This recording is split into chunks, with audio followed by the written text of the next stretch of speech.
When I started in I wanted to become more human. I wanted to become most human.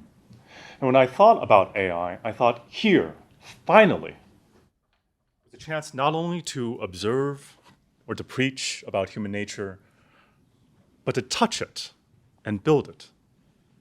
Here was an instrument through which we could pluck the strings of human nature. To be human is a kind of threshold. It's also a kind of shared endeavor. To be human is a kind of shared scientific endeavor. In the space age, the West turned as a whole towards a shared endeavor. In a way that's hard to grasp today, the space age shaped the aspirations of an entire generation that wanted to be astronauts and scientists rather than influencers and TikTok stars. In 1963, on the eve of a general election, Harold Wilson spoke of a new Britain galvanized by the white heat of the scientific revolution. In one of the most famous speeches of British politics, the future Labour Prime Minister exhorted his people not to fear technology, but to wield its transformative power. 60 years later, we stand on the precipice of another scientific revolution and another election. I tell this story because I believe that AI is not just a thing to fear or a thing to control or to govern. Perhaps it is, or could be, a pointer to some deep and universal part of the human experience. Perhaps it could be an object of existential hope or a common aspiration. 6 months ago, scientists at Argonne National Labs began training Aurora GPT, a foundation model for science. Aurora GPT is perhaps the first big thing from the US public sector that's about AI capability rather than AI safety, and it's a hint of things to come. Today, there are two political economies within AI: private AI, represented by West Coast titans like OpenAI, Google, Microsoft, and open source AI, backed by networks of open source contributors, as well as private companies like Hugging Face and Meta. Many people distrust the tech titans, but open source AI has also provoked fears over safety and more subtle forms of corporate control.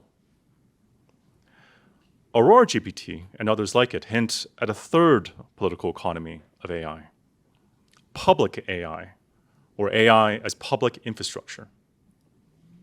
Public AI denotes AI models and applications that are publicly accessible, meaning AI services offered for free or at cost, that are publicly funded or provisioned and governed by a public body such as a government. Public AI is more equitable than private AI, more accessible than open source AI, and I would argue safer than both. Public AI might take the form of a public option for AI, akin to healthcare.gov, a national agency like the BBC, a wide-ranging policy scheme like rural electrification, or a decentralized network of publicly funded services like a library system. And it's happening already in the US, the UK, Sweden, UAE, Japan, India. And these cases are just the tip of the iceberg of sovereign AI, that is, non-public, often defense-funded AIs being built within national governments. There are many arguments for public AI. Politically, public AI ensures that AI systems are built, governed, and operated in accordance with our shared values and for the public's benefit. Ethically, it reflects the shared and public nature of the digital commons and the cultural data upon which AI foundation models are built. And economically, public AI guarantees healthy competition in the AI sector and mitigates many of the harms of tech monopolies.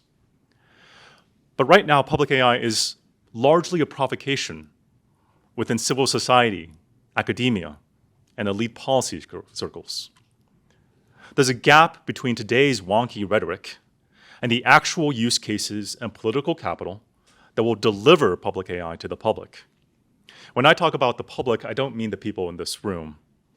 I mean people who, by and large, don't really like us, who, by and large, are afraid of AI.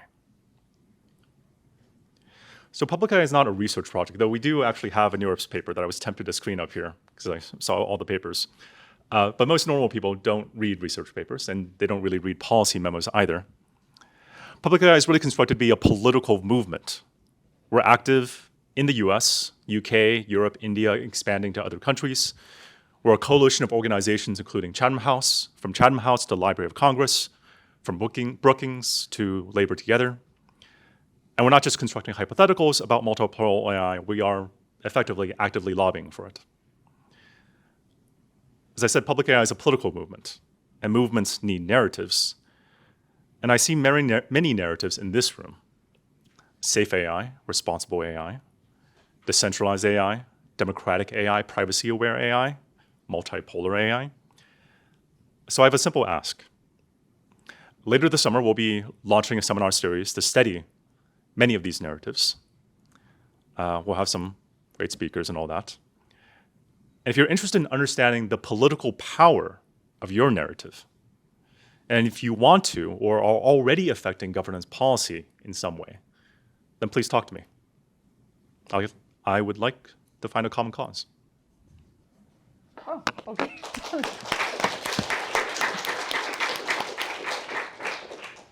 Thank you, Josh. Questions, comments? Okay, we go over here and then in the back. Can you say a little bit about why you see the public route as safer than the others? Partly because the idea is that the government doesn't have the same, I think, competitive incentives as privately owned firms. There are obviously race dynamics that national governments experience. Part of the idea here, though, is that those race dynamics will be apparent no matter what. Like national security, like defense industries will be investing in AI.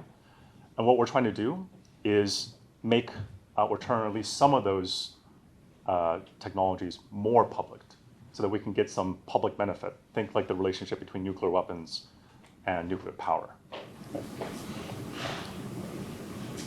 Can you talk about the fine line between an AI that's chaperoned by a government in a way that it remains open to the public and an AI controlled by a government? Yeah, there's a lot of different ways in which like governance could be designed in a way that, let's say, falls underneath the narrative of public AI. So you can imagine let's say a relatively independent, nonpartisan, agency like the BBC running a kind of AI and providing that as a kind of public service, right?